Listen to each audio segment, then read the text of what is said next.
This is CHSR 97.9 FM here in Fredericton, New Brunswick, Canada. This is Python's Paradise, your film and music show, and this is your host, Greg Gilbert, aka the Python Hyena. And folks, I have a gorgeous, beautiful woman on the phone with me today. She's done Canadian film, and she's done other stuff I've been looking at on YouTube that I got to ask her about. Yes, she was in My Bloody Valentine, the Incubus, The Dead Zone, Pin, and other things. Folks, I give you the lovely, the beautiful, and the definitely talented and innovative Helene Udy. How do you do, Ellen? How are you? Nice to hear from you. And nice to hear from you as well. Before we get to your movies, I was just watching on YouTube, you do some work as a clown, and I was just watching you on stilts. How long did it take you to do that? That, and you did the what they call the stilts, where you get the cloth hanging up and you're slowly climbing up it. Oh, that's called silks. Yeah. Silks. Okay. Silks. S-I-L-K-S. Yeah. Oh, wow. I was watching this. I just sat there in amazement, jaw drop, watching you do this. And yeah. First, how did you get into this? I'm sorry, how did I get into that? Yeah. Well, I'm very much in Los Angeles in sort of a clown and circus community. I sort of live in the middle of the clown and circus hub. There's a circus school just down the street from my house. Mm-hmm. And I've always been really interested in that. But, when I first came to Los Angeles, the first decent job I got was, I did many jobs, but I was a children's performer. So I worked for another company, and I would go out on the weekends and, entertain children on the weekends, and that would allow me to do all my auditions during the week. And it was a good, well-paying job, but I really didn't like it all that much. Okay. But then as my residuals started to wane when I got older, I realized I couldn't type.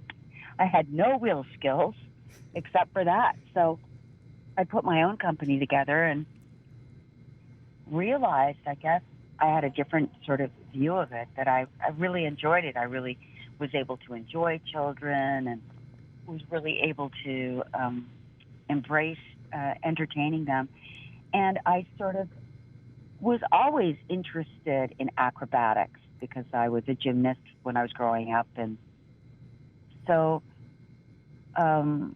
it was just a natural thing. I had been taking martial arts classes, and I'd been doing really well with it, but realized one day when I was testing for my belt that hitting people was just not my thing. Yeah. And I thought, what can I do that uses my whole body and gives me a sense of accomplishment and adventure that isn't violent? So silks was what I turned to. I also had a huge fear of heights because I had done my own stunts in a movie called Night Flyers, and I had fallen 40 feet into an airbag and almost broken my neck on it. And I didn't realize, but it had engaged in me a phobia of heights. And so, there were many, many reasons to take up silks. So I did that, and also stilt walking. So I did that, and I still love those things because they're magical and they're otherworldly and they're fantastical, and they're, to observe them is to open the mind and just sort of make you believe that anything's possible. When you see somebody dangling from a beautiful piece of silk from the ceiling, it sort of defies logic, and so I love that. So you were kind of facing your fear, huh?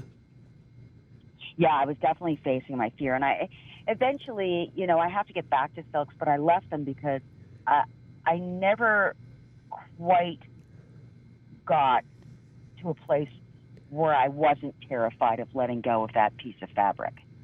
Okay. I did it, but there was always in me like, what am I doing? And then I go, let go, and I'd have to talk myself to let go just to do the movement. Mm-hmm. So,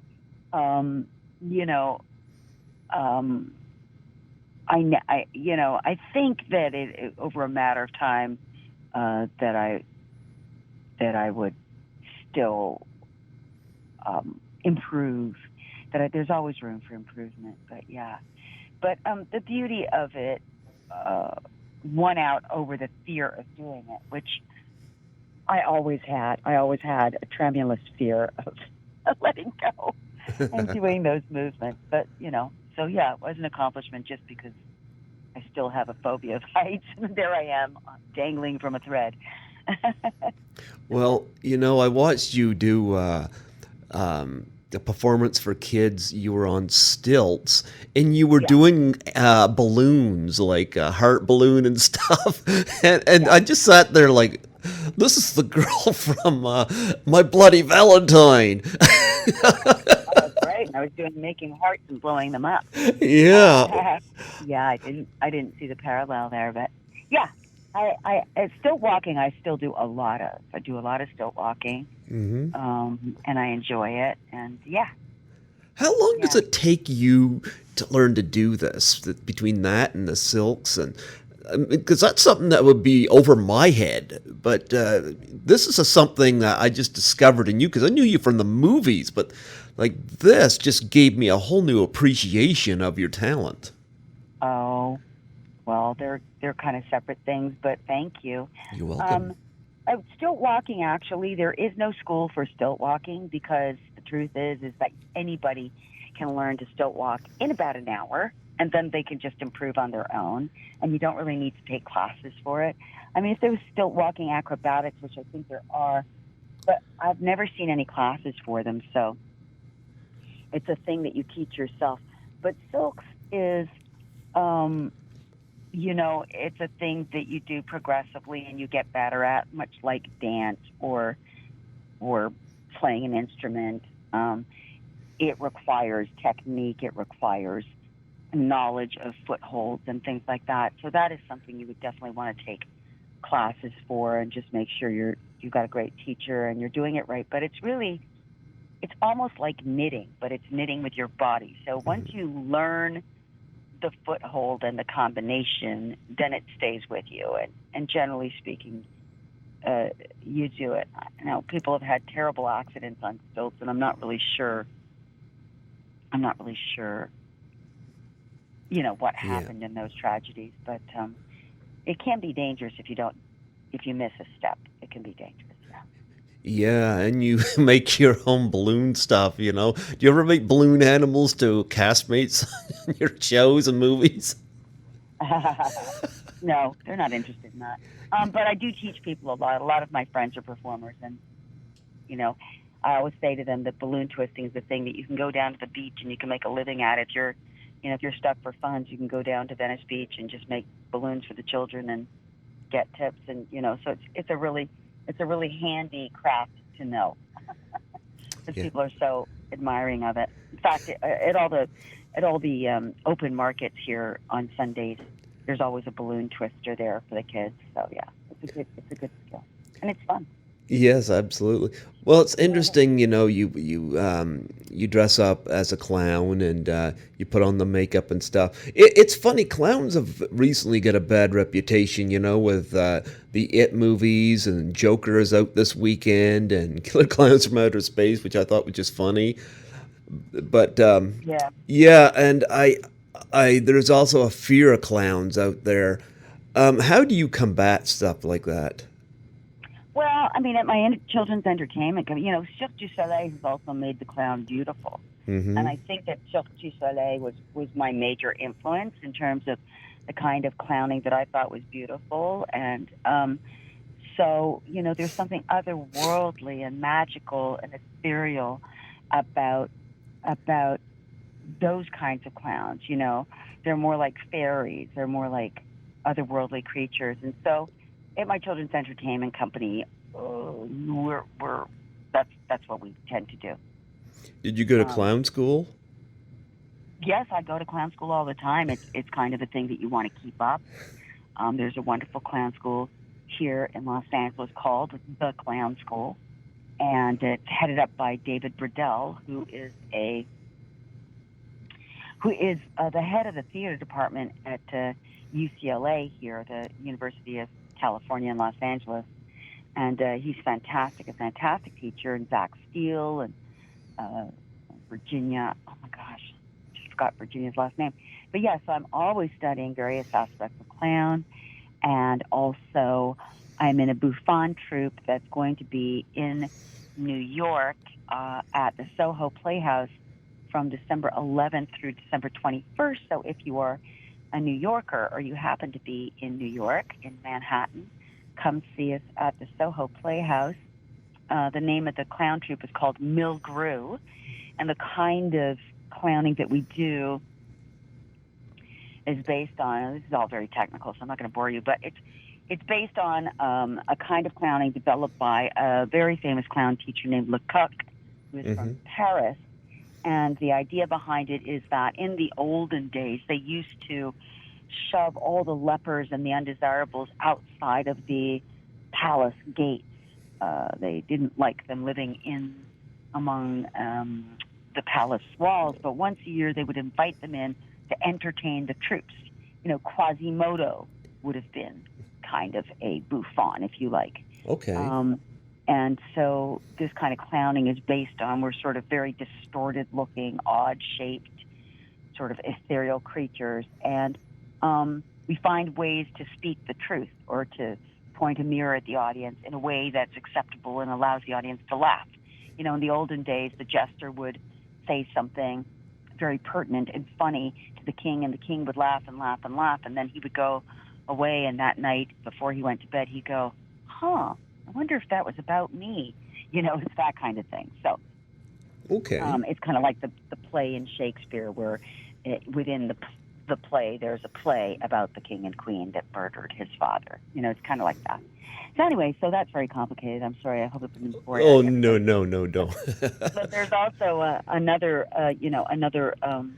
form of comedy, hybrid clowning, and it's called the Idiot Workshop. That's led by John Gilkey, who was originally one of the original Cirque du Soleil clowns, really talented and with a really strong point of view. And again, there's sort of the white clown, and now you got me going, the white clown and the red clown. So the clown school is a red-nosed clown school, and the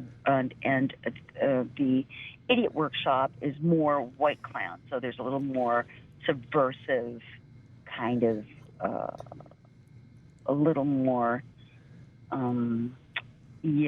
just a little more naughtiness. A little more trickery. You mean like one of my favorite jokes? Is a trickster. Like one of my favorite jokes, the pie in the face. Have you ever done that? No, I'm not interested in that. No. It's very, very old school stuff. You know, I think we're all, like, as people, recognizing that meanness is not that funny, and that, you know, if we can find a way to be funny that's informative or that's joyous, that's way more useful to the world. So the old pie in the face trick, that's not at all appealing to me. That's not the kind of clown that I am or ever would desire to be. I've never gotten a pie in the face, and I've never wanted to get a pie in the face. That's just mean. I mean, we all know that's mean. Yeah. No, that's one of my, I always loved that kind of humor, so especially slapstick, yeah. So, you know, there's, I guess even in clowning and even in comedy, the interesting thing about comedy is that you can't define it, you know, in the sense that everybody has their own taste. What makes you laugh and what makes me laugh are potentially very different things. But I suppose you're just teaching me right now that the pie in the face is still a funny piece of theater, which I wouldn't have thought. But there you have it. Well, and to make people laugh, sure. Like I think I mentioned to you before, I was involved in a suicide depression challenge, which involved the pie in the face. But I thought that was much more less dangerous and a lot more fun than the ice bucket challenge, because I saw people dumping buckets of ice over their heads for that, and I was like, that would hurt, you know. But the pie in the face, there's just something about number one, it doesn't hurt a person, you know. It's just it's something slapsticky that's it's not a punch in the face. It's not somebody being hit like violently. It's something for humor, you know. Right, but Yeah. it's kind of like, to me, and we may disagree on this. To me, very much like going, "I was just kidding," when you humiliated somebody. Can't you take a joke? So, but everybody is different.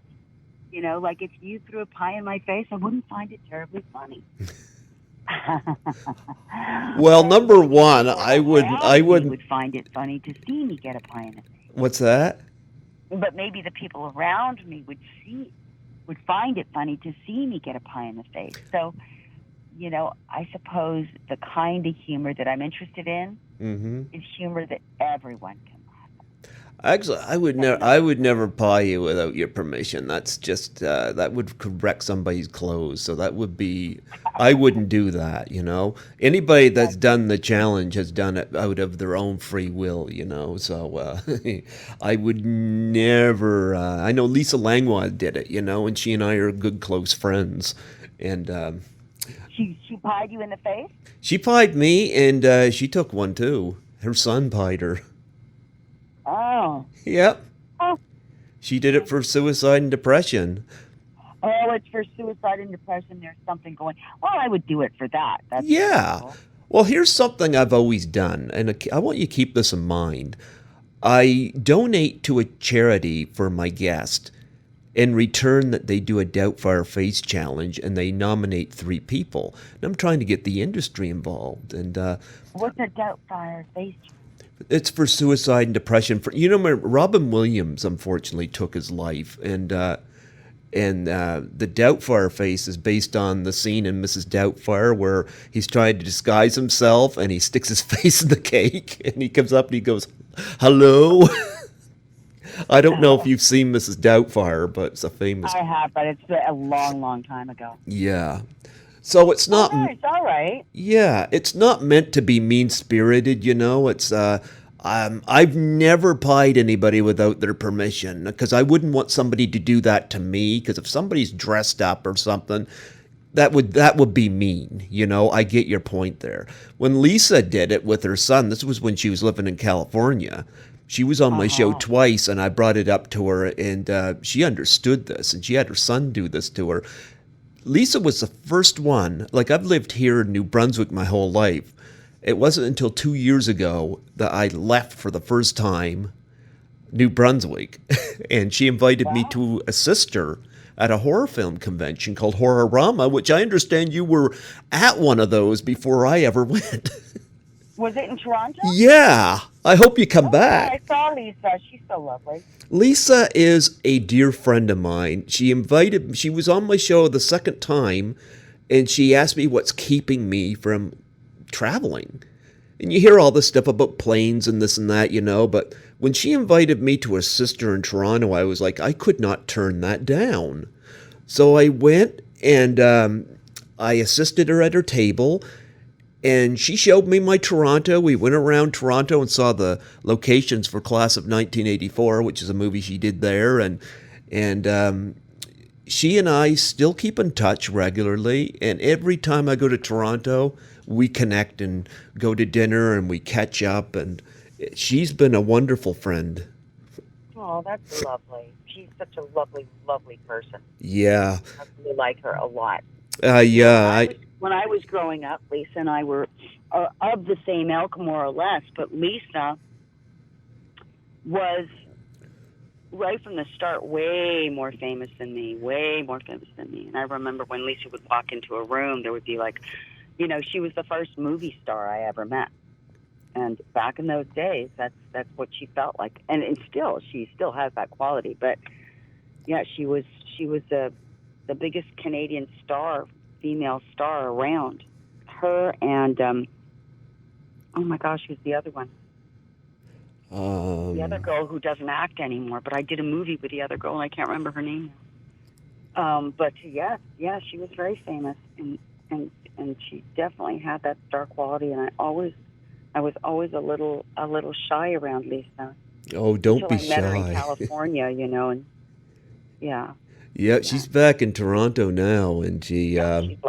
yeah, she and I still talk. Another one that did the challenge was Nancy McLaughlin from Friday the 13th Part 6 Jason Lives, and she and I still talk, and she did the challenge right in front of props from the movie, which she really put a thing into it, and she didn't have to do that, but she said she really wanted to make this something. So, but Yeah, well, that's nice. I mean, if it's for a cause, and yeah, you're asking me if I would do that for you, of course I would do that for you, because that's a very different context than, yeah, somebody walking down the street and getting pied in the face, which is the old yeah.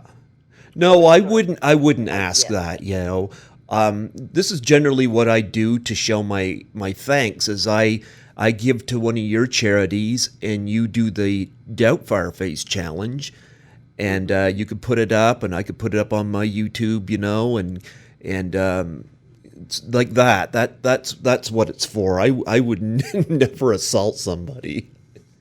Right. So specifically, you'll send me the video of how Lisa did it. Sure, and Because I'll send her the you can't one. just pie yourself. You have to actually have somebody pie you in the face. Is that the thing for the challenge? Well, Nancy pied herself, but you can have somebody pie you. Lisa had her son pie you, or pie her, I heard. and for when I went to Toronto my last time, Lisa had a get together at her apartment with some of her film friends, and she invited me. And she said, we agreed this would be a good time because I wanted to do the Doubtfire challenge with her because I thought it would be really cool to do it with one of my guests.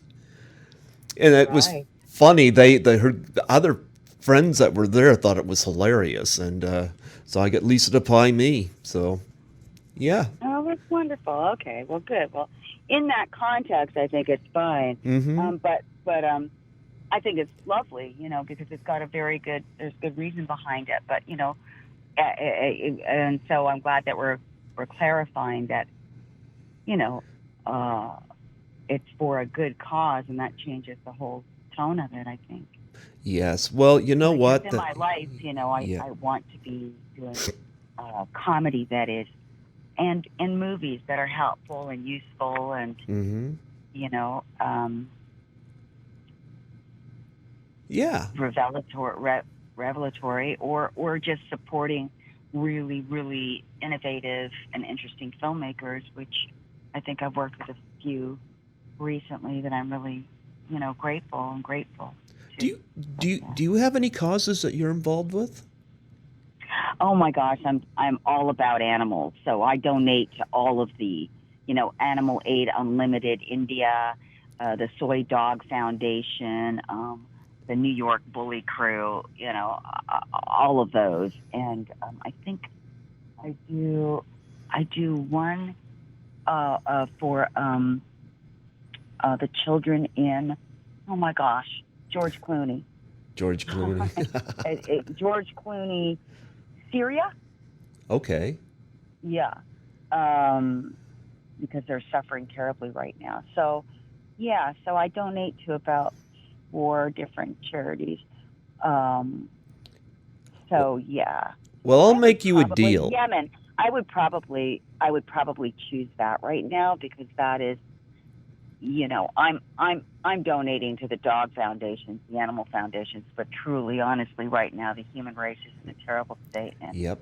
I would probably choose to donate to the Yemeni kids that are starving right now, starving. Okay, I'll tell you what. On Facebook, I'll message you, and you send me the link to a Okay. charity. I'll make a Right. donation to it in your honor That's wonderful. in return for a Doubtfire Face challenge. Does that sound like a fair Okay. deal? That sounds very fair. Yeah. Sure. Really Yeah. good. Yeah. That sounds great. Yeah, I couldn't help bring that up because you're a clown. Yeah, no, I'm glad that you did bring it up. Yeah, well, yeah, it is for a good Context cause. to it, which is really important. The context is everything. Yeah.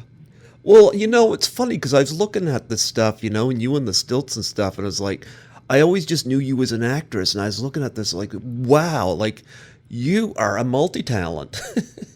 Oh, thank you. It's so funny because everybody in my community only knows me as a only knows me as a clown, and they have no idea. Like, they have no idea. They have no reference at all for my past. Well, you know what? I was watching another video too that I thought was really funny. And I can't help but make comparisons to Buster Keaton and Charlie Chaplin here. You were dressed up in a top hat and you were playing the violin and it was upside down and you were I know, that's my favorite. And you went upside down and this guy was holding your legs. I thought that was great. Thank you. Yeah. Yeah, that was developed at the clown school. That was developed in a class with David Burdell.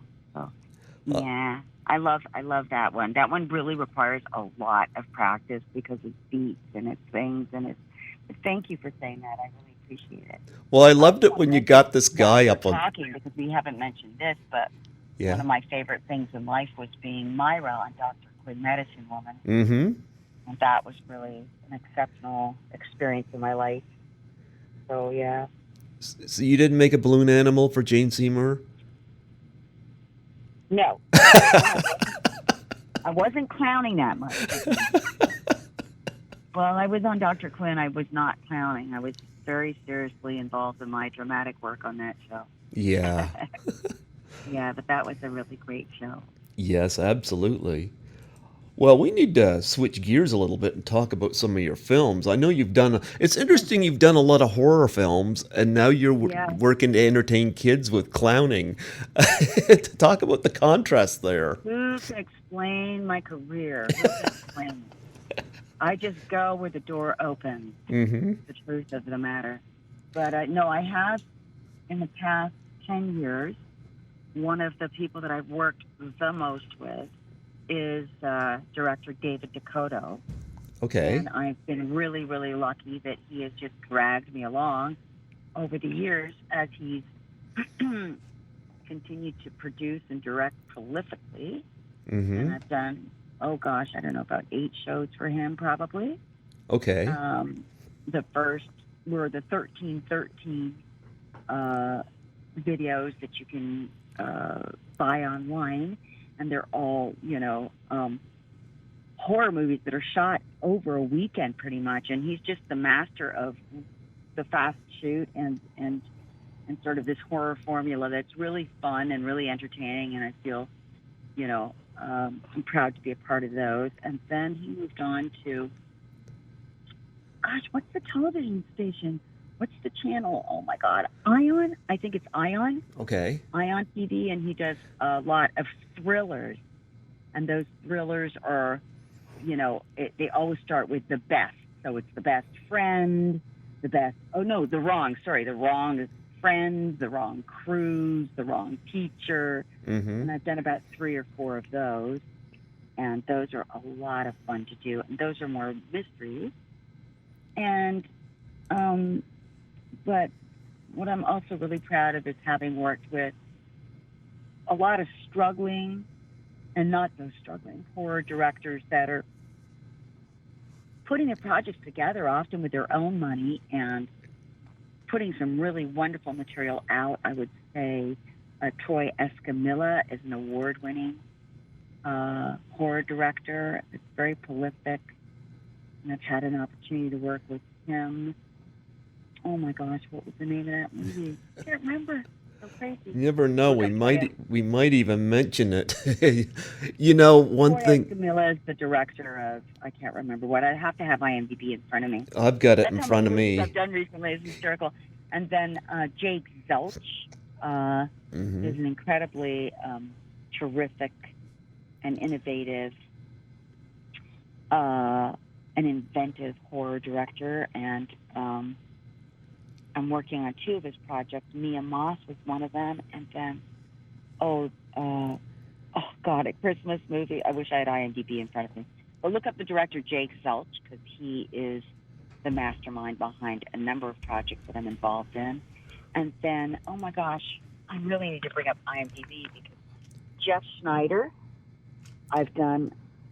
How do you spell Jake's last name? Zelch is Zelch. Okay. Zelch. Like Welch, but with a Z. Okay. And then Jeff Schneider is also incredibly incredibly prolific. And I did Faded Flowers for him was the first movie that I did. But I just finished another movie, and I can't remember the name of it. I wish I had IMDb in front of me. Do you have IMDb in front of you? Yes, I do. You've got a number of stuff that's either filming or... I'll tell you what they have. That's Okay. We have Red Carpet. We have More Than a Conversation, which is video. We got Loose... I'm going to pull up IMDb so I can help you. Hang on a minute. Yeah. Hang on. My sister's calling. I'm going to have to decline the message. I'm meaning to call you back. Okay. Let's see. Let me get on IMDb so I can be, I cannot waste time here, imdb.com, because often I forget somebody and then I'm very, very annoyed with myself for not having mentioned it. Yeah. Let's just get me here and I'll tell you about it. And my dear friend, Luc Bernier, who is an actor and also a writer, and I've done couple of projects that he has written. Okay. Oh, Lord. You got a lot of stuff in pre-production or post-production Yeah, and that's here. the thing is that I can't remember everything. Yes, I do, Helene Udy. Okay. But why I'm not on IMDb all of a sudden? I'm on somewhere else. Hang on a minute. Let me get back to IMDb. Fortunately, you can cut all this part out. Yeah, I can do that, yeah. IMDb.com. There we go. Well, you got Run Like Hell. There's yeah, that's in development. Yeah, and you get Nimcoplastic Massacre. And, okay. Yeah, that's not shot yet. Okay. You get The Last American Horror Show, Volume 2. And you got The Last Village. Yeah, that's a had shot. Mm-hmm. Why can't I find my own? Let me get to my own thing so I can search IMDb. I'm on my phone, so it's harder. Okay, there we go. I found myself. Yay. Okay, so the ones that are all filmography.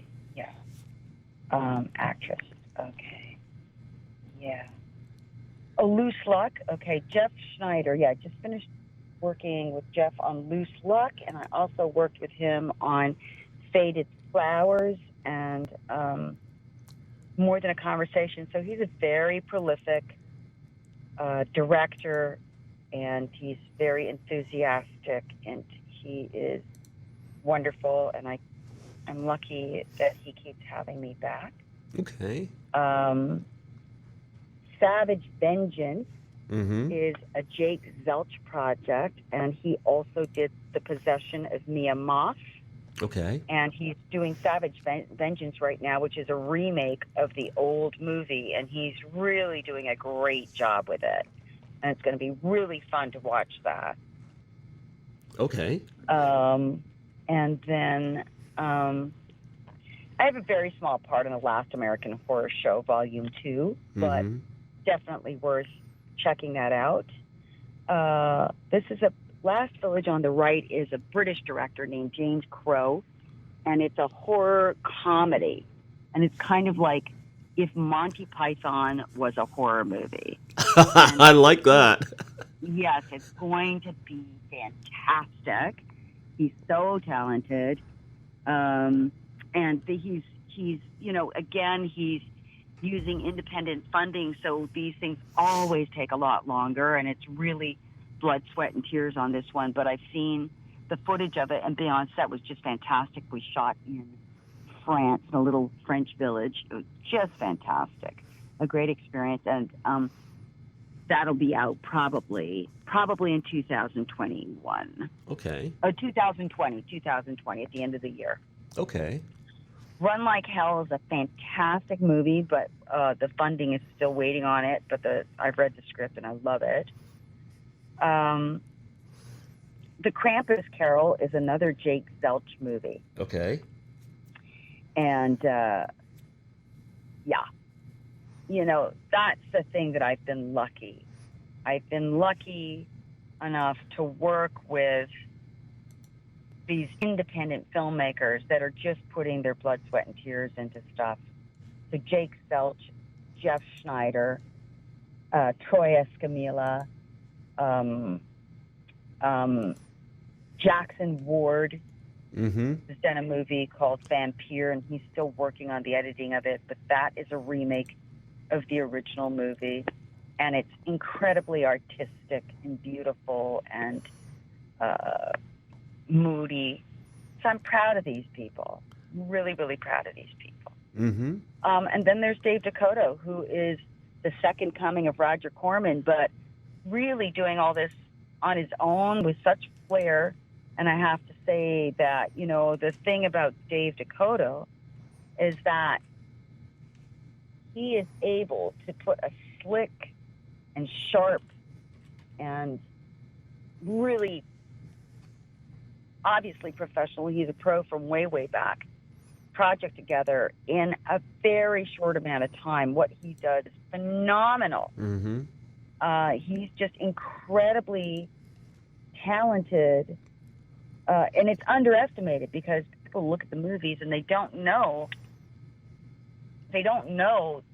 that it's a feat of magic that he does to make everything look so slick and beautiful. And of course, people love to work with him because he is just such a pro. And, you know, I'll be on set with Dave Decoteau, and he will give me direction that I enjoy because he sees things, and the shortcut is just to tell me, just do it this way. Yep. I don't know why, and I later find out when I see it that he was just spot on in his direction. So I can always trust him, and he's just great. I can't say enough great stuff about him. And then, of course, there's, oh my gosh, there's this wonderful movie called Silent Panic, and it's out now, and I'm so proud of it. And if you can, you need to watch it. I'm trying to think of the director's name right now. Silent Panic. Okay. Phenomenal movie. The director is Kyle Schatt. Yep. Incredibly talented, phenomenal movie. But again, it's an independent movie, and it's having trouble getting known to its audience because he doesn't have the kind of promo and ad dollars behind him. But please find that movie and watch it. You will enjoy it. It is a sleeper. Okay. It's just a very unique take. And it's a very sad movie. Be prepared for that. Okay. And I just think it's a movie that people should see. So anyway, okay, Kyle Schatt. Who else do I need to talk about here? Oh, there you go, Mrs. Claus. Troy Escamilla.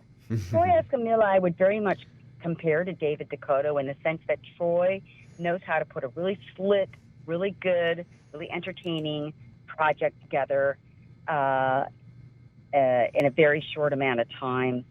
You're always in good hands when you... you work with Brink Stevens in that. Yeah, I love Brink. She's so sweet. She's actually in a movie that I cameo in. Oh, yeah, Brink is a pro. I mean, Brink's been around forever. Everybody knows who Brink is. Yeah. Yeah, I love Brink. Yep. She was the lead in that movie. Yeah, there's some that haven't really been... They're not there yet, you know, that they're gathering funds for. But all the wrong Boy Next Door, the wrong Cruise, the wrong Friend, those are all David Decoteau, and there's just fun. Swamp Freak, that's another David Decoteau movie. The Wrong Student.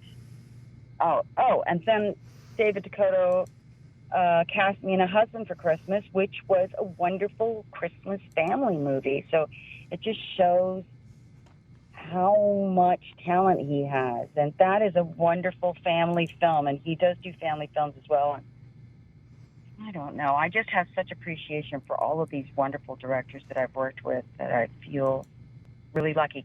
Here's another TV movie that I absolutely love the producer and director. Go find Executive Protection. You can go to IMDb. Okay. And look up Executive Protection and watch it for free. And you should, because it is funny. And I have a very small part in it. Okay. King Gabriel. Why is this man not working more? He is funny.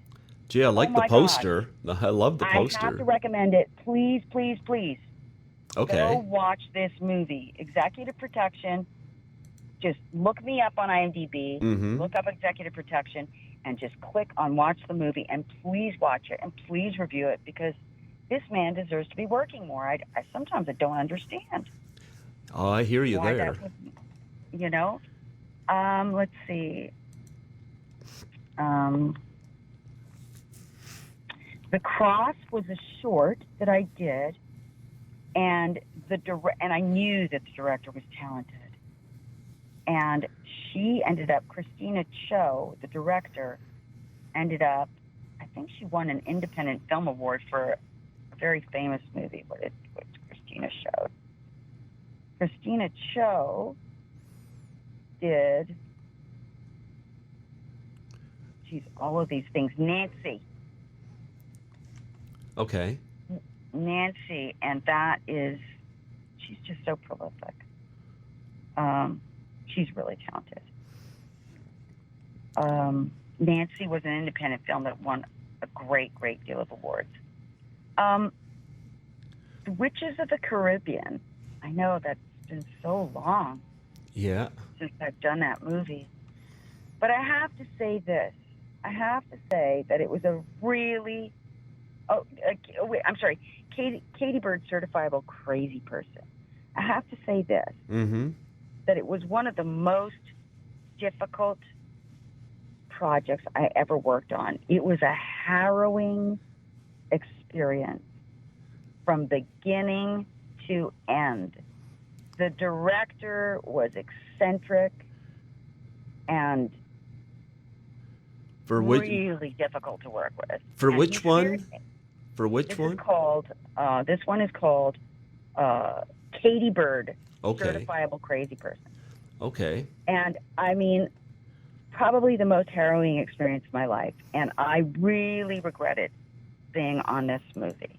Okay. And then I saw it, and I vastly underestimated the talent of this director. Okay. You know, sometimes it has to be harrowing because the director is after something, and he's got a vision that only he can understand, and he has to get through the experience and create it.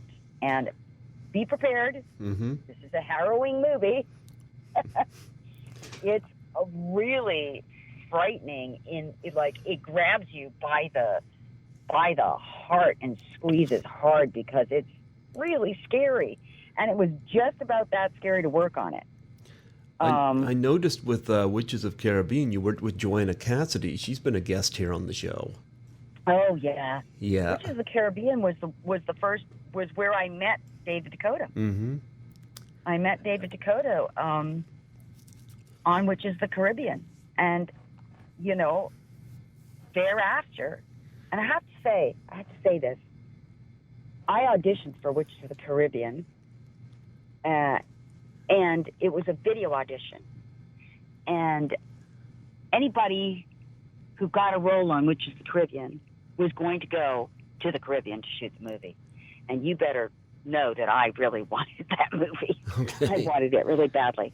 And I went home and kicked myself after that audition. I thought, what is wrong with me? Have I lost my talent?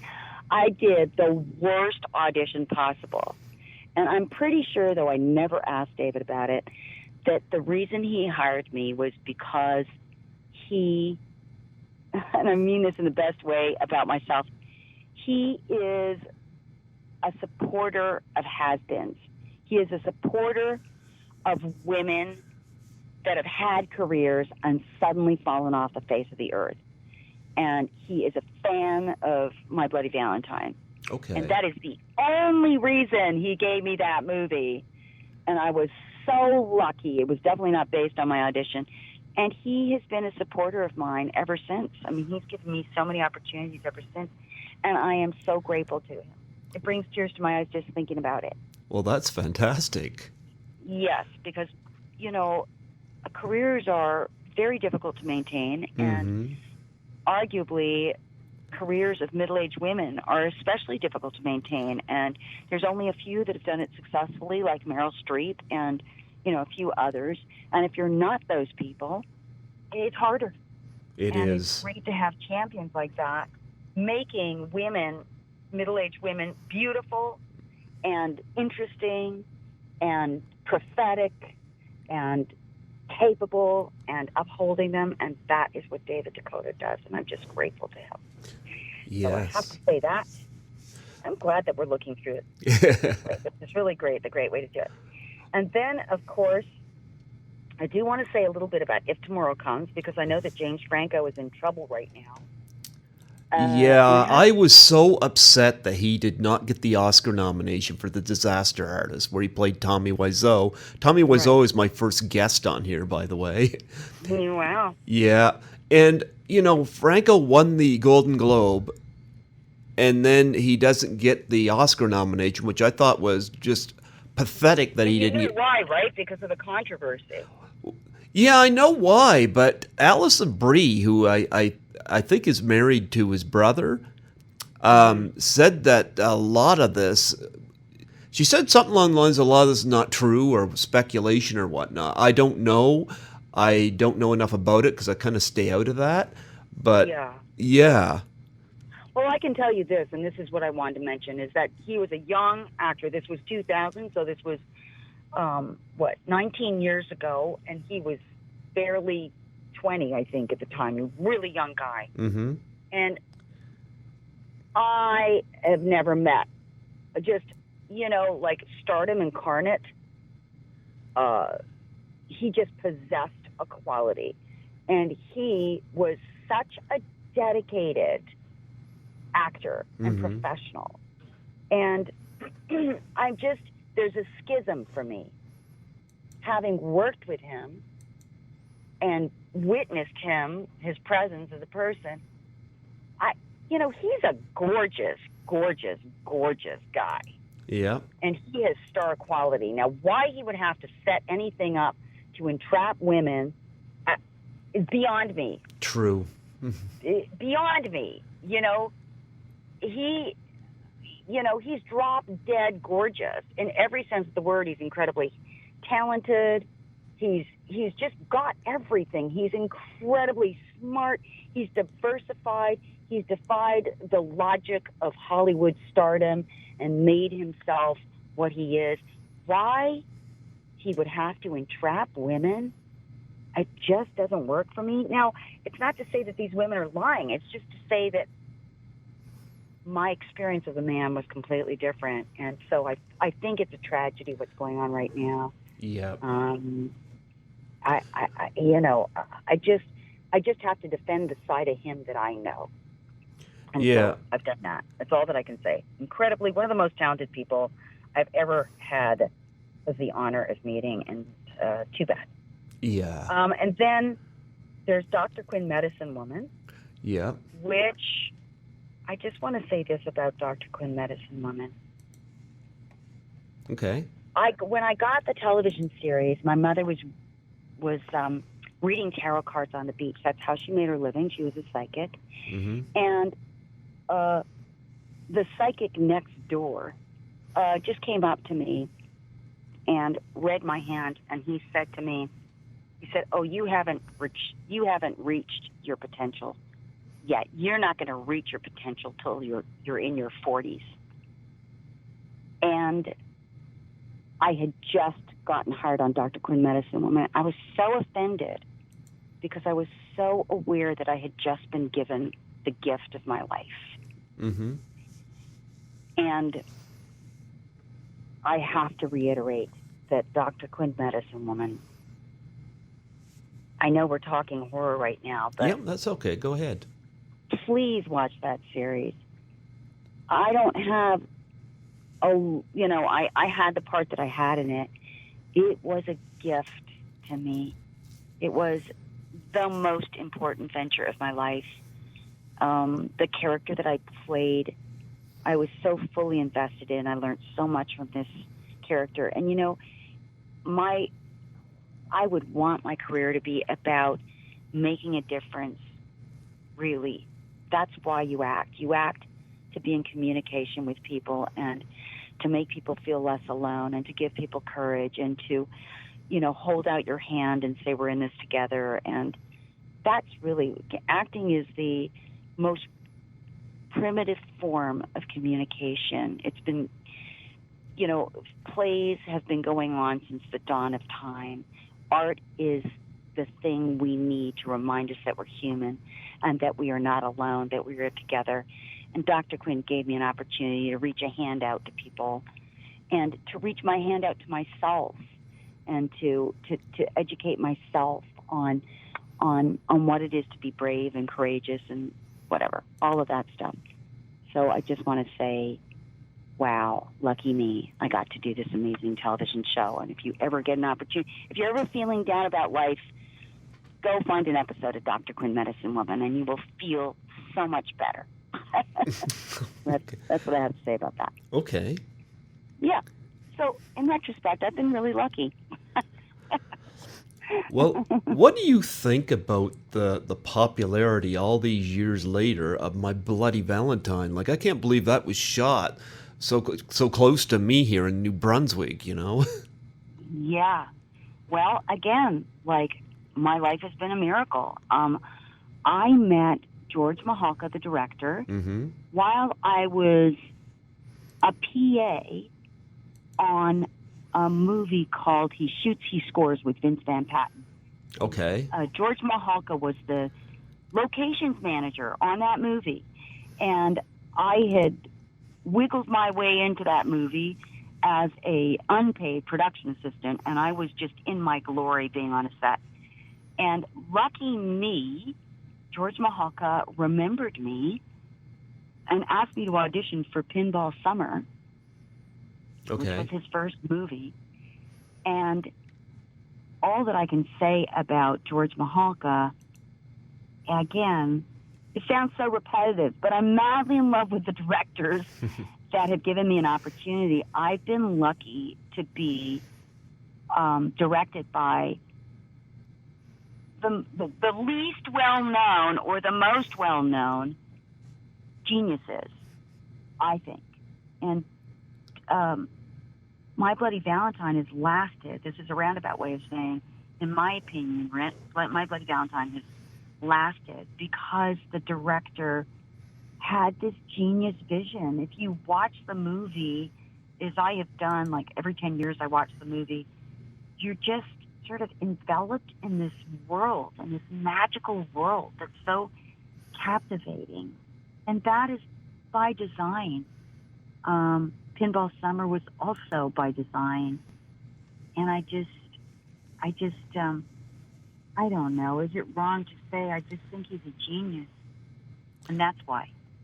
That's why it's lasted that long. Talk about because doing... It did a thing that had never been done before. Yeah. Well, it came off the heels of, films like Halloween, Friday the 13th, and it was a big slasher craze, especially in 1981 when My Bloody Valentine came out. You had a pretty unique death scene in that movie. You want to talk about that being set up and doing that scene? Yeah. Well, what I'll say about the show, and I think people that are My Bloody Valentine fans probably know about this, Lori Hallier, the lead in that show, well, Robbie, all of them, they're all dear, dear, dear, dear, dear to my heart. It was like a magical time for us. We bonded as friends and as humans, and we've been bonded ever since. We're brothers and sisters, and we're always together whenever we can be, in heart and in spirit. And Lori's coming to visit me after Christmas, hooray, and spending a couple weeks with me, so I'm really happy about that. But the reason I mention that is because, we all got our acting shot. We were all very young at the time. I had done one movie previously, and this was my second movie ever, and I'd been kicked out of theater school, so they obviously didn't think I was talented. The director of the theater school had said to me, Victor Knight had said to me, and I love Victor Knight, but he had said to me, I said, I need to go do this movie. He said, oh, go do your silly horror movie, because, you really don't need theater school where your career is taking you. Wow. It was very, very mean, especially because I really loved him. So anyway, I was crushed. But it was, on some level, our second movie, and we were great friends, and we were really bonded, and so we were really dedicated to doing the best acting that we could. And George Mahalka, wanted this to be a movie about friends, and he knew that what would carry the movie was our relationship with each other, and so he really supported and encouraged that. That was partly him doing that. And when I was shooting this scene, my death scene, I was really determined to be in the truth and the reality of it. And I was, for hours I was sitting in that closet waiting for them, for the film crew to come. And I was, psyching myself up, and, I was just scaring the pants off of myself. And I do think that because I was doing that, I was possibly a little undirectable. I was a little chaotic. It's kind of out of my mind because I had really scared myself. So I really wanted it to be real. And I do think it was one of those moments where one of the ADs might have said, this is a moment where Laurence Olivier says to Dustin Hoffman in The Running Man when he has... Marathon Man. Marathon Man, where he has exhausted himself, and Laurence Olivier says to him, just learn to act, my dear. Sometimes it is better just to act, and I was just trying to be the truth of the moment. And I know that people were giggling at me. I was like 16 or 17 at the time, so I think everybody forgave me. But I'm glad to say that, that people find that death scene iconic. It makes me feel like all of my sort of childish behavior paid off somewhere. But,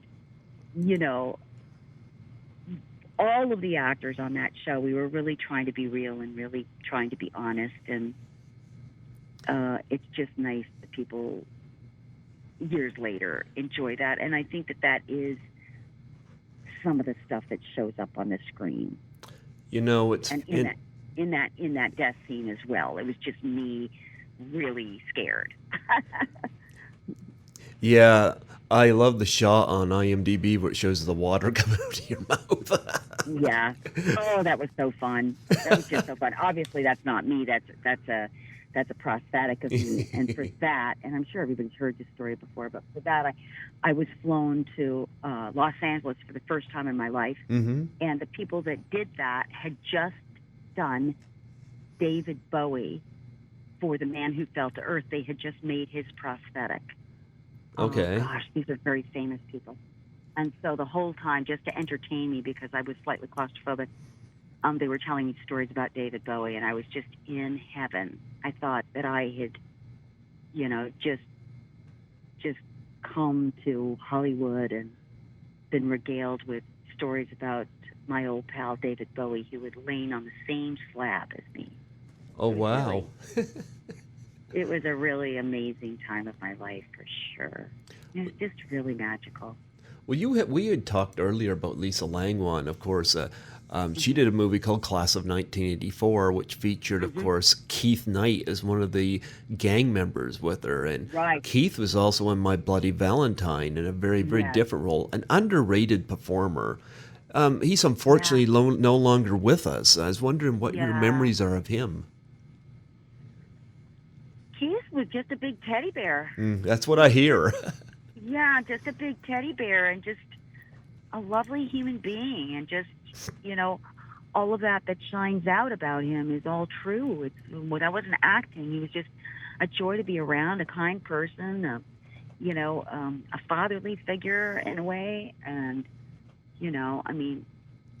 because of his size and stature, I think he was given a lot more gravitas than maybe even he wanted to have, because he was a young guy in My Bloody Valentine, but we still all looked up to Keith. He was still, the big guy, the father figure. He was just lovely. He was just lovely. I left Toronto shortly after Mm-hmm. My Bloody Valentine was shot, and a lot of people stayed for longer, but I went straight to New York after that. I was in New York by the time I was 21. So My Bloody Valentine was really my only time to know Keith, and I lost touch with him after that. And speaking of class of 1984, you did the Incubus, and I've interviewed Aaron Noble, who's also the class of 1984. It's funny. I was just going to say, it's a small gene pool, isn't it? yeah, I've had Lisa Langlois and Aaron Noble, both from that movie, sing Happy Birthday to me when I've had them on my show before. I had Aaron right on my birthday on my show, and she goes, "You're going to make me sing Happy Birthday, aren't you?" And I said, "Yeah."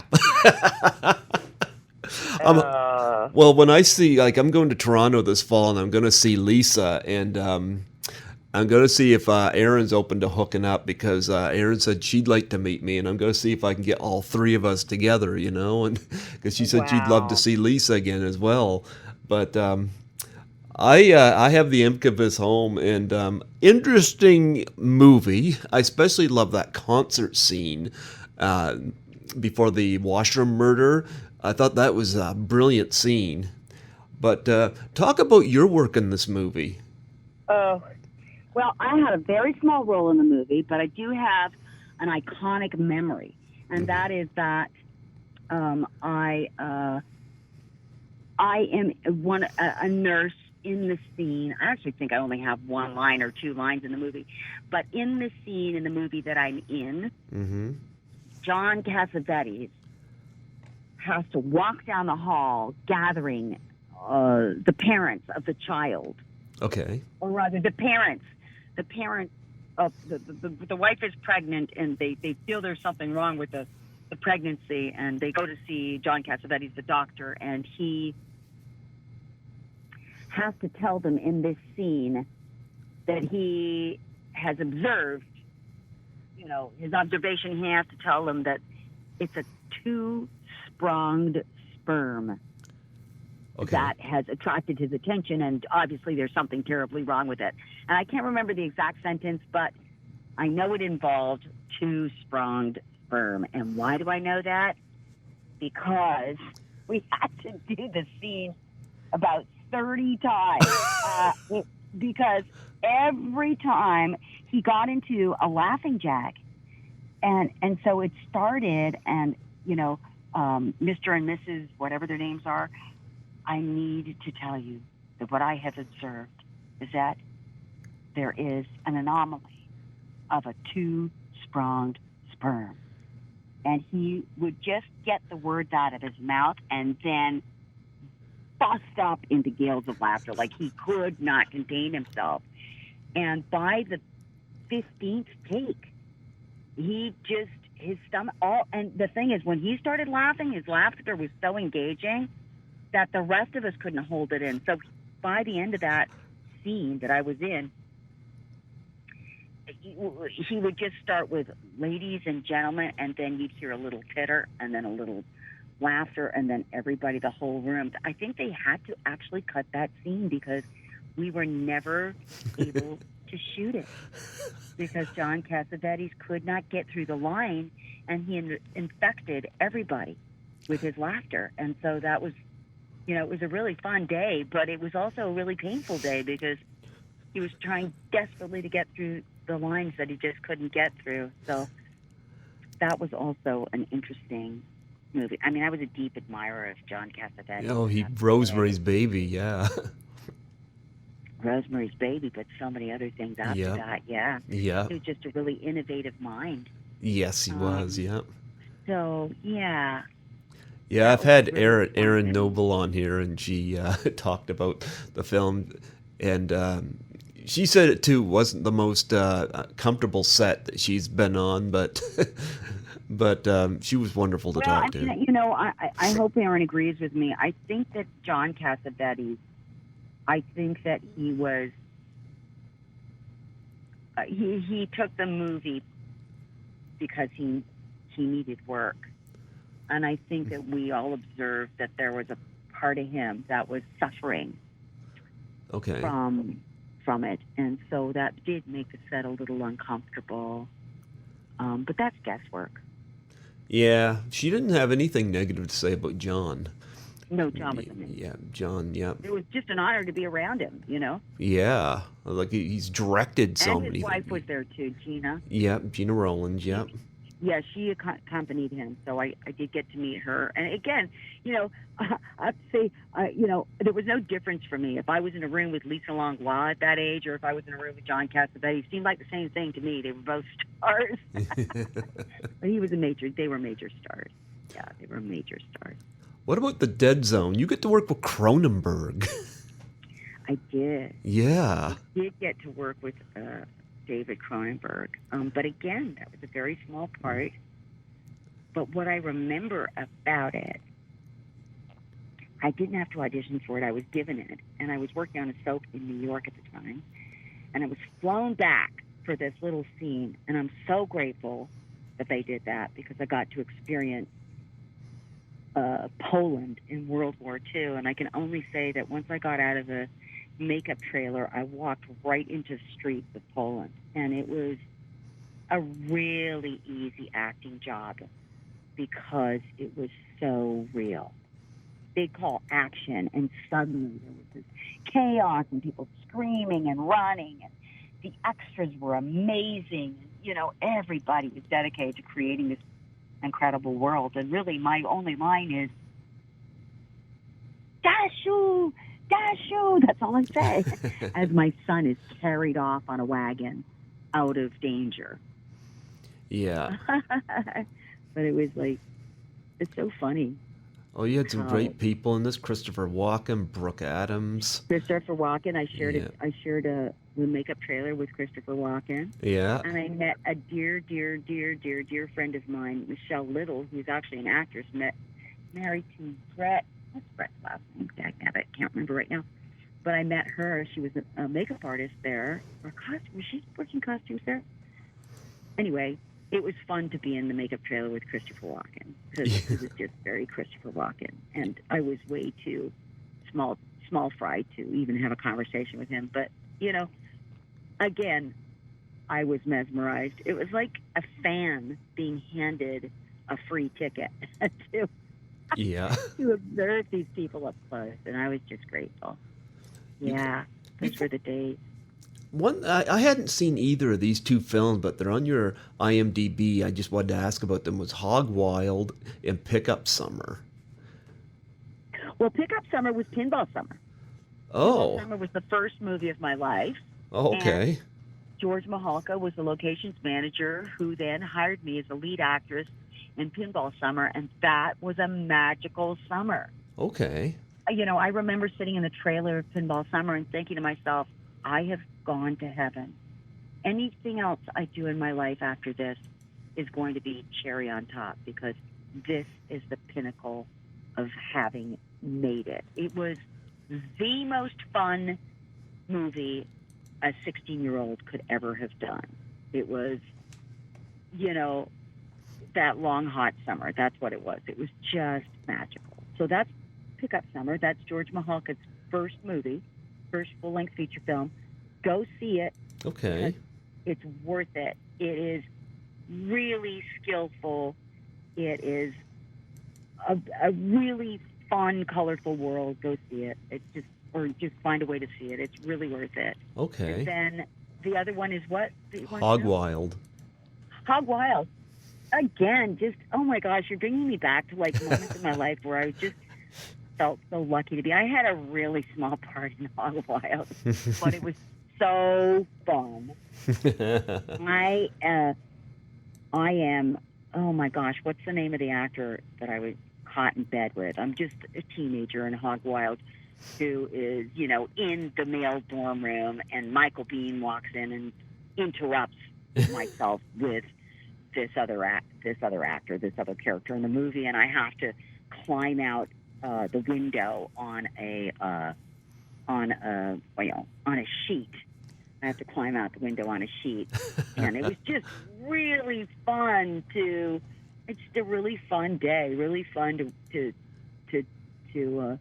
do that movie. Like at that age, I was getting a lot of work, but I was as mesmerized and enthralled with the idea of being on a film set as anybody could be, as any fan could be.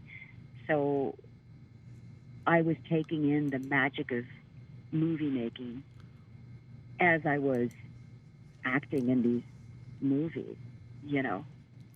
Okay. Michael Biehn was a star at the time. So again, I'm like gaga. I'm like, oh my God, I can't believe I'm in a scene with Michael Biehn. And this is pre-Terminator for him. Yeah, but he was still something special. I think he was dating, God, who was he dating? He was dating some famous gal. I think he married her. I can't remember. Well, you know, there was a lot of, you know, movie stars are chosen as well as made. Mm-hmm. And Michael Biehn was chosen. Not unduly. He was talented. But he was chosen to be famous. Like his fame preceded him. He was famous before the rest of the world knew he was famous. We knew. Mm-hmm. We knew where he was headed. We knew he was going to be something special. So, yeah. And you had mentioned... Oh, gosh, another movie you haven't asked me about is Sandor Stern and Pin. I'm going to get to those. Get to those. Night Flyers you had mentioned. I've had Catherine Mary Stewart here on the show. I love Catherine Mary Stewart. Yeah. What a sweet person. Well, you know, I bug her a lot about the apple, you know. She was a picture of her with that big apple from that musical in her hand. I said, they say an apple a day keeps a doctor away. What about that one you're holding? Well, they say it's true. That's cute. Yeah. She was lovely. You know, again, I made some very dear friends there. Lisa Blount and I became fast friends on that movie, and she was a very protective human being and a lovely, lovely soul. And I'm sad that she's gone now. So talented. And I just, again, I don't know. Now that you're asking me about all this stuff, I just realized that every time I was on a movie set, I was in heaven. Mm-hmm. There wasn't a movie set except for Katie Bird, Certifiable Crazy Person. There wasn't a movie set that I didn't feel I was in some kind of magical world on. Okay. And Night Flyers was no different. Avery Schreiber was on that set. Oh, yeah. Michael DeBar was on that set. What's John's last name? Glenn Withrow. What were your memories of Avery? Because he was a pretty funny guy. Avery was not funny in that movie. So he was not a funny guy. He was a very serious guy, actually. I remember him in Caveman. Yeah, you know, it's funny. I did not know that Avery was a funny guy. I saw him as a very serious guy. I think he was the cook or the chef on the ship. Okay. And as soon as we got on the ship, we all knew that we were in danger, that we were in a dangerous situation, and the kinetic energy in the room was palpable. You know, I know people like Michael DeBar like to say that it was the worst movie ever made. I don't know. Michael DeBar says some very derogatory things about the movie, and I can say this. Mm-hmm. Love you, Michael DeBar. Not my experience at all. Okay. It was, you know, I was, again, very young. Maybe Michael DeBar was older, and he perceived things, or he was jaded enough not to take in the beauty of the atmosphere and the quality of the passion of the work. Not every movie is going to come out the way you hoped it would. No. But as an actor, or, you know, as part of an ensemble with a crew and a director and whatever, I only remember that we were hoping to create something unique. And if some people think that was a failure, then that's up to them. Even when I see the movie right now, I don't perceive it as a failure. No. So I really have fond memories of that movie. I have nothing bad to say about it. I loved working on it. You mentioned Pin. Pin. Mm-hmm. I mentioned Pin because, wow, what a talented director.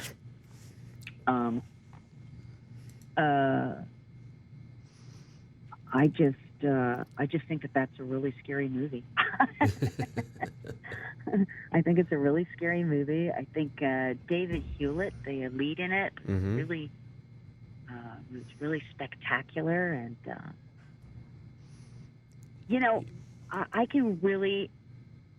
I hope this doesn't sound bad, but I am involved in a community right now of students learning things. Yep. And I can say, honestly, this is the most honest thing I can ever say, that sometimes I'm frustrated.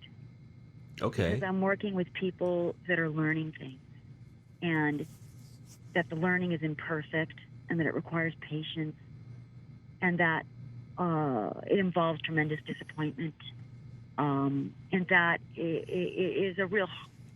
I'm learning to be more gracious and to be more understanding and to be more patient because I'm in this atmosphere. Okay. And it makes me long for the days where I was working with brilliant people all the time. Mm-hmm. That if I looked to my left or my right, if it was the director, the DP, or the actor, or the set designer, or the whatever, that I was just always surrounded by brilliance, and that people had it, and that it made my life so easy, and that I always felt so grateful. Yeah. And those movies that I did, there's not one of them, except for the exception being Katie Bird's Certifiable Crazy Person, where I underestimated the value of the director. Mm-hmm. That I didn't feel, lucky me, I'm an actor, and actors get to exist in whole other lifetimes and experience whole other lifetimes that are seamless and wonderful. And I long for those days. I long for those days. You did Object of Desire. You get to work with Nick Cassavetes, John's son, and you know you had John Vernon and Tracy Lords in this. Talk about a stellar cast. An experience. Yeah. Wow, that was an experience because Tracy Lords was still most well known for being a porn star, and this was her first legitimate movie, and we were doing it on an island off of Belize. And again, it's like, whoa, how lucky am I? I get cast in a movie. I get flown to this island off of Belize to work with this ex-porn star. Like, what is this world that I'm living in? Like, what? It was crazy. And again, you know, like I was experiencing this sort of just weird sort of gratitude. It was just a really, really crazy experience. And in that, you know, like I would be doing a scene with Tracy Lords, and at the back of my mind, I'd be going, porn star, which is not very, you know, necessarily the right thing, but it was just kind of magical. You know, like I did not watch porn movies. I didn't know. But I just felt like I was working with a unicorn. That's really what I felt. I felt like I was working with a unicorn. Here was this person that had this incredibly magical world that I knew nothing about, and she was standing before me. So there I was working with that unicorn, and having a lot of fun, and living the life on the set in the tropics. And I met my first dog on that movie. I saved a little dog named Muñeca. Okay. Because on that island, dogs were running rampant, and I saved her life and brought her home with me, and that was the beginning of my devotion towards animals. My little Muñeca, my little Scruffy. I met her there. But yeah, that set was incredible. It was just like, how would you feel working on a set with an incredibly well-known, beautiful unicorn? Well, if her name was Helene Udy, I would feel grateful. Oh, well, that's really sweet. Yeah. But I was the least, you know, I think in all the adventures you've mentioned, I am the least important person in the story. I've just had an opportunity to work with amazing people like Stand by Christopher Walken, Mm-hmm. work with a unicorn like, or or work with an iconic, several icons, several people that I think will go down in history. I do think George Mahalka is underrated, and I wish that I would work with George more, because if you look at the two movies that I worked on, you'll see genius there. And, I don't know. I see genius when I watch your clown videos. You playing violin on your head. well, thank you, because you know what? I guess what I'm talking about is making magic. Yeah. And I guess that has been the through line of my life is however I can make magic, I will be there to do it. Mm-hmm. And so on sets, it's been easier because the magic has been made for me and I get to step into it. Mm-hmm. But let's be honest, I don't work as much as I used to, and I still am passionate about making magic. So I found another way to do it. Mm-hmm. And, the difficulty about making magic as a clown is that it largely rests on my shoulders now. I don't have the help of George Mahalka or Dave Decoteau or, Troy Escamilla. That really, if magic is to be made, it is really just going to be from my effort. Yeah, but what an effort. You impressed me, and I'd never seen it before today. Oh, well, thank you. Yeah. Well, thank you. That warms my heart. That's what I want to continue doing is just making magic. Magical stuff, because the world is a magical place. It really is. What about One Night Only? There's a film. Oh, One Night Only, Timothy Bond. That's just a silly movie. Oh, wait. Okay, who's the lead in One Night Only? Just like I got to click at it one more time here. It is, you get Kathy Bain, you get Ken James. No, the lead actress, blonde. For One Night Only. Well, I do not know. I actually have not seen this movie, but I was just looking it up here. Wait, I'll try to find it, because she was also extremely famous when I did that movie. There's for One Night Only, and I'm amazed that she quit acting, I think, for One Night Only. Well, Lenore Zahn was in it from... yes, Lenore Zahn! She was in Happy Birthday to Me with Lisa. Yes, Lenore was extremely famous. Yeah. When we did for One Night Only, like in my mind. Mm-hmm. And oh my gosh, for One Night Only, this is not a different movie. And she was such a generous, mischievous, fun, dangerous person to be around. She was just, you know who she reminds me of? She reminds me of Cameron Diaz. Okay. She really reminds me of Cameron Diaz. And I was on a celebrity race car driving circuit one season with Cameron Diaz. And my gosh, they remind me of each other. What was Cameron like? Really tomboyish and pranksterish and great laughs. They laugh a lot, and there's just really kinetic people to be around. I loved Lenore Zahn, and I really loved Cameron Diaz when I worked with her. Yeah, when I was racing cars with her. You've done a lot of television, so much I can't get into it all. But what were your favorites besides of Dr. Quinn? Let me take a look here, and I'll tell you. Because you've done a ton of television. I have to go back to me here. I was the first Franny on As the World Turns. Okay. And, I was not the right actress for a soap, because I was this, Sean Penn had just done that prison movie, and he was such a passionate guy, and I was trying to do Sean Penn on a soap. Okay. It was not. Needless to say, I lasted 6 months, and then they fired me because I was too intense for a soap opera. But it sure was fun living in New York and being on a soap opera. really. When I got fired off that soap opera, I thought my life had ended. So it just goes to show that the worst thing you think in the world can happen, and you can survive it and then go on to do great things. So thank God for that. Mm-hmm. Deep Space Nine. Oh, my yes. gosh. Deep Space Nine. Mm-hmm. I was the first female Ferengi Pell on Deep Space Nine. Mm-hmm. And again, this is not going to flatter me because I discovered, this was after Night Flyers, I discovered I had claustrophobia on Deep Space Nine because the makeup was a 3-hour process. Okay. And then the day was 12 hours long.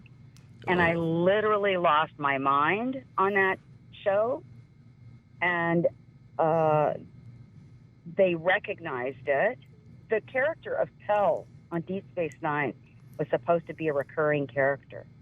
Okay. But what happened is they realized that I could not handle being in the makeup for that amount of time, and they canned the character because I literally had a nervous breakdown on that television show.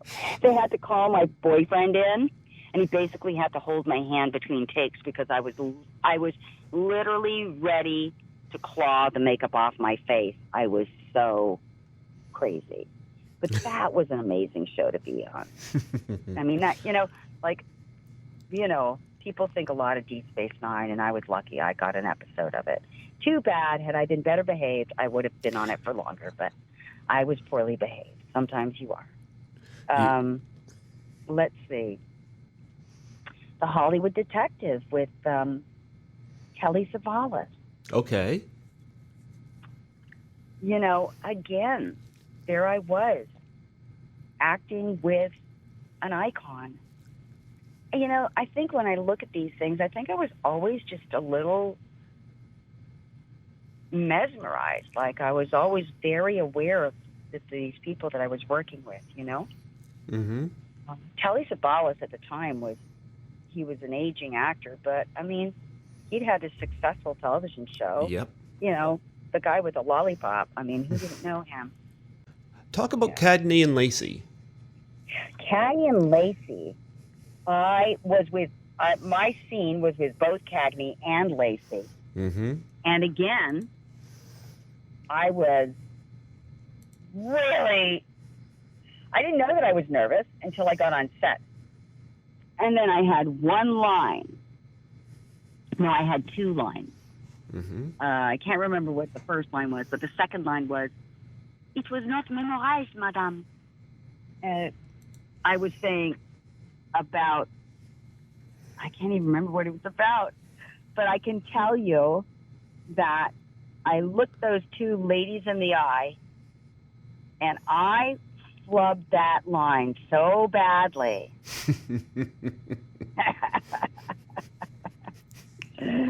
And they, in my mind's eye, looked at me like peasant and moved on because it wasn't really important in the show. It wasn't really important. They didn't even make me do it again. But I flubbed the line, and they were just like, "Oh well, cut, moving on." They were really, really nice ladies, but Cagney and Lacey was like the show in 1984, and they'd been on it for years, and they was like, they were paying no attention to me. Yeah, that was nerve-wracking. Paper dolls, golly.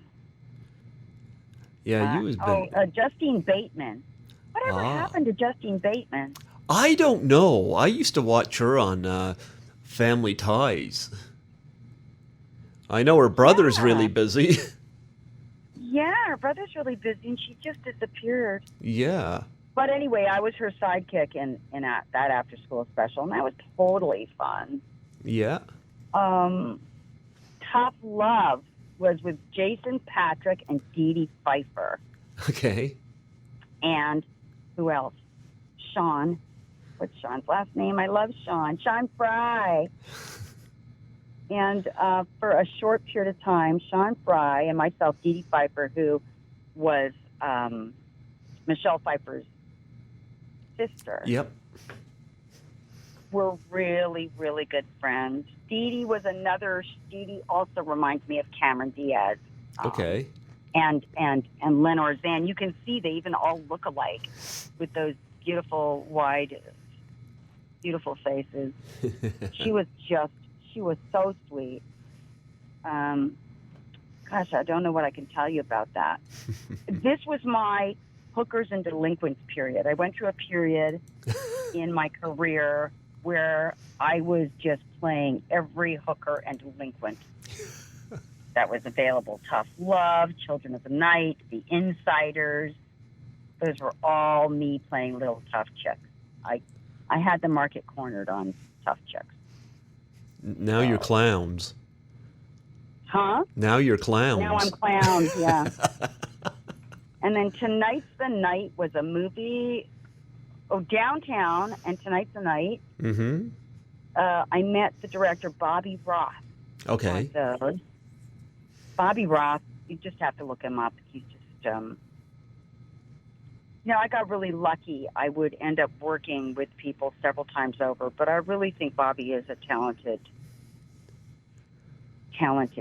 director. He's a big episodic guy. He's worked on everything. Mm.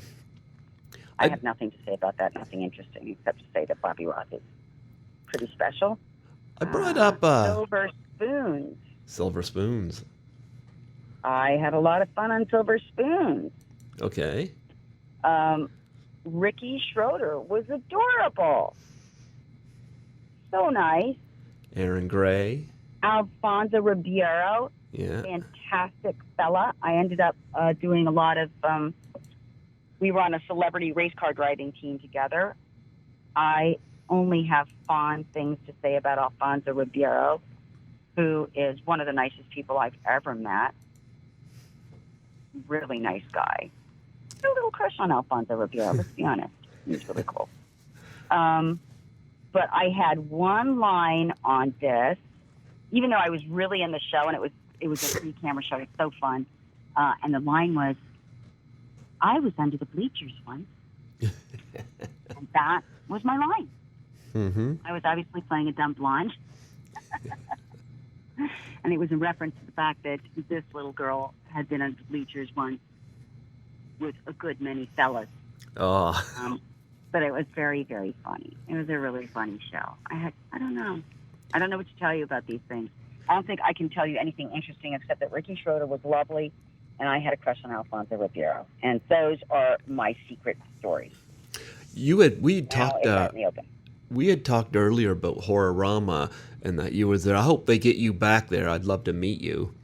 But here's a question I ask all my guests.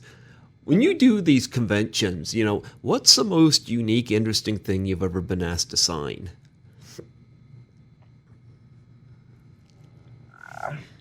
I'll tell you, it's not something I was asked to sign. Okay. But somebody sent me a photo of a tattoo of the character of Sylvia on someone's arm. Oh, from My Bloody Valentine. That character I played in My Bloody Valentine on their arm. Yes.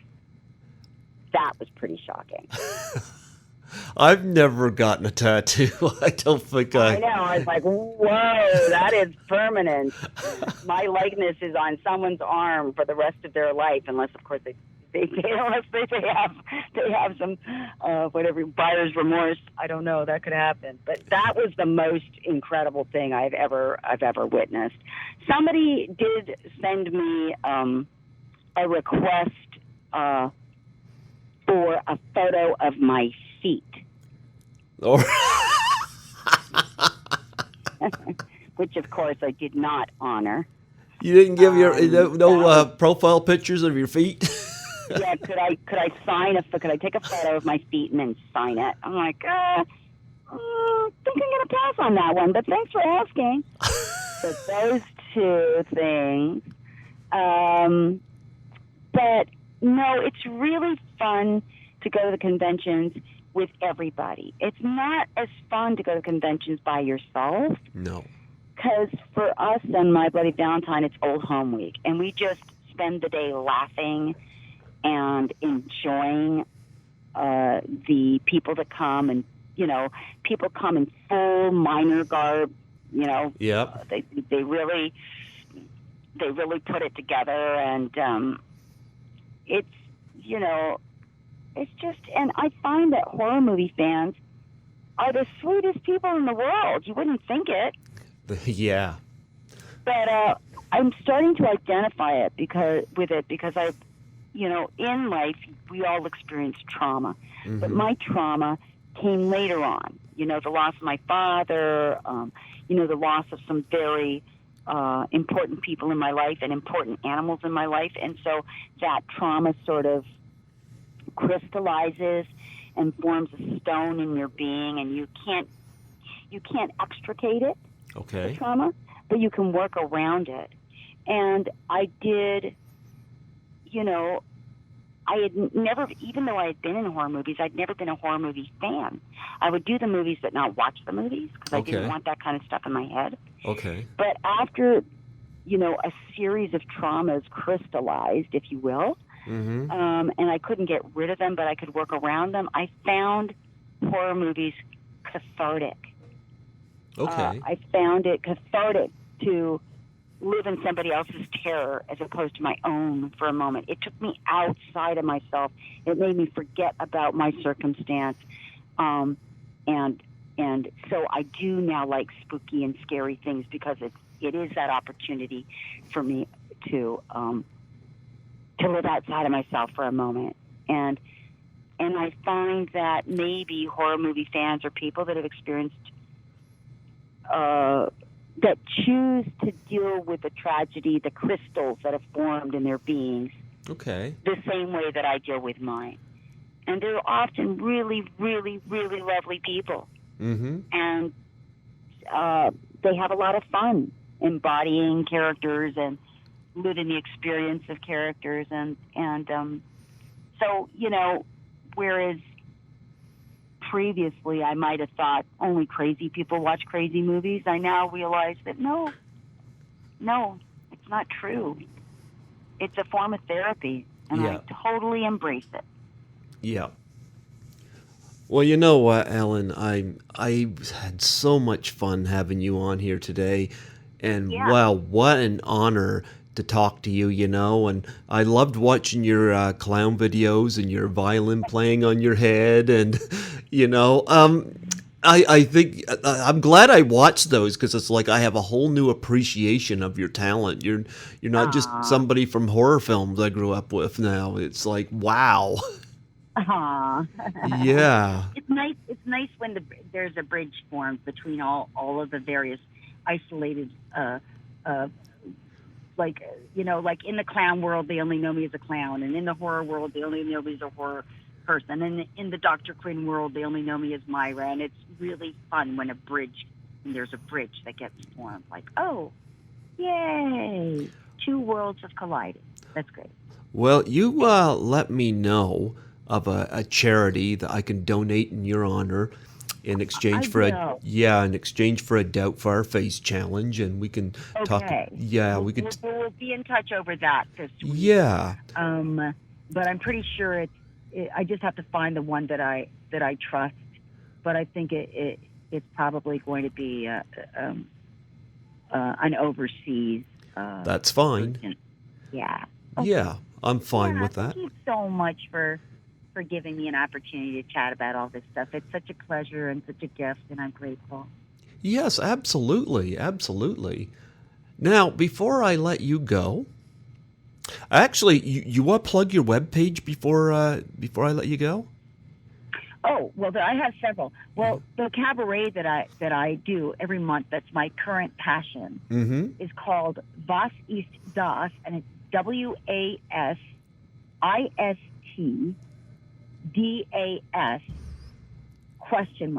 On Facebook. And if you join that page, you'll get wonderful pictures of each show that's been going on, and there's so many incredible clowns and performers and acrobats, and dancers and great people that show up on the puppeteers that show up on that show. Mm-hmm. And I would love it if people liked that page. That would be really, really contributing to me. Okay. And it's called Was ist das? ? But it is spelled the way I spelt it. Okay. And then there is Was ist das show.rocks, which is the official website. But I have to be honest and say that I really don't pay much attention to that website because I've only got limited amount of time in the day, and so it isn't particularly updated. But Okay. it's still a flavor of the show. Okay. And then I have, if you want to see some videos and stuff all in one place, I have my name.org. So it's Helene, HeleneUdy.org. I think that's my website. Anyway, just look my name up, you'll find it. And you get a YouTube channel too, right? I'm sorry? You have a I YouTube do have channel. a YouTube channel. It's under my name. Yeah. But I'm not. The place I post most is on Instagram and Facebook. Okay. So if you friend me on Instagram and friend me on Facebook, that'll link you to just about anything that I'm doing. I'll friend you. I'll send you a friend's request on Facebook. Oh yeah, you should. I thought we were friends. No. Okay, send me a Facebook request because I have Facebook Messenger, so it's really easy to get a hold of me through Facebook Messenger. I've got that on my phone, and I just find it's the easiest way to communicate. In fact, we can video chat on Facebook Messenger. What a miracle. Like, it's free. Isn't that fun? So anybody can get a hold of me that way. Just don't be naughty, and don't be rude, and don't ask me for pictures of my feet. But Why would they want pictures of your feet when your face is so gorgeous? I don't know. I don't want to look into it too deeply, but it was kind of an odd thing to ask for, and that's it. Those are the things. Those are the things. It's so wonderful to be able to connect. Oh, and if you're in New York, actually, Milgrew is the name of the Buffon troupe that I'm in. Okay. That I'm very proud of. It's MIL. Further away, GRUS, Milgrew. And Milgrew also has a page on Facebook, and we have an Instagram. But if you're in New York in December, look us up, come see us at the Soho Playhouse. Stay afterwards. I'd love to say hello. That is a place where you can find me in the flesh in the coming months. Absolutely.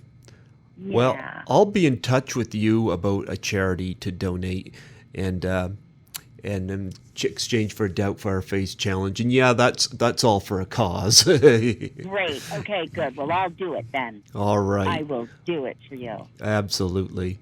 Now, before I let you go, would you mind doing a plug for my show? Hi, this is Helene Udy, and you're listening to Greg Gilbert on Python's Paradise out of New Brunswick, Canada. Boy, I love your accent. What is my accent? I don't know. I have you're French, right? Yeah, I mean, my mother's French. Okay. Maybe just I have a slight European accent. Okay. Is that what you're thinking? I don't know, but it sounds nice. I'll say that. Thank you. Yeah. I speak with a German accent in my variety show, and I think it's kind of stuck. Like there's a little I'm feeling a little Madonna about it, Okay. How she seems to inhabit different accents depending on where she is in her life. So that might be the case with me. I'm not sure.